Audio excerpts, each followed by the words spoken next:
Emilia ক্লার্ককে বিশ্বের কোটি দর্শক চেনেন ড্রাগনের মা হিসেবে, কিন্তু পর্দার আড়ালে তার জীবনের সবচেয়ে বড় যুদ্ধটি ছিল না কোনো কাল্পনিক রাজ্যের জন্য, সেটি ছিল নিজের জীবন বাঁচানোর লড়াই। মাত্র 22 বছর বয়সে যখন তার অভিনীত গেম অফ থ্রোনস বিশ্বজুড়ে আলোড়ন তুলতে শুরু করেছে, তখনই আচমকা মস্তিষ্কে ব্রেন হ্যামারেজে আক্রান্ত হন তিনি। এরপর আবার 24 বছর বয়সে দ্বিতীয়বারের মতো একই বিপর্যয়ের মুখোমুখি হন।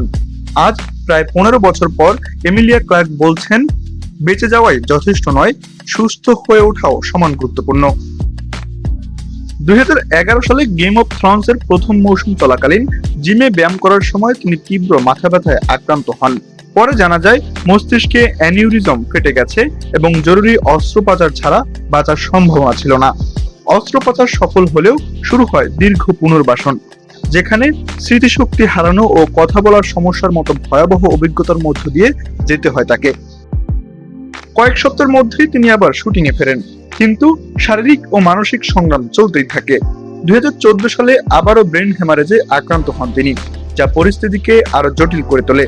তবু অভিনয় থামাননি এমিলিয়া। তিনি বহু বছর এই অভিজ্ঞতা গোপন রেখেছেন, কারণ দুর্বল হিসেবে দেখা যাওয়ার ভয় ছিল।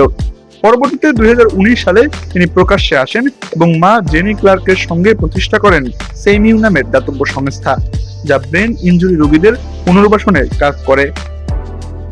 এমিলিয়া জানান, দীর্ঘদিন তিনি মনে করতেন তিনি যেন মৃত্যুকে ফাঁকি দিয়ে বেঁচে আছেন, আর এই মানসিক চাপ তাকে তাড়া করত।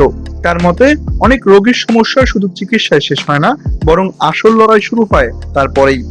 আজ তিনি শুধু ড্রাগনের মা নন, বরং ব্রেন ইনজুরি থেকে বেঁচে ফেরা মানুষের জন্য এক অনুপ্রেরণার নাম। তার বার্তা শুধু বেঁচে থাকা নয়, বরং পূর্ণভাবে সুস্থ হয়ে জীবনকে ফিরে পাওয়াই আসল জয়।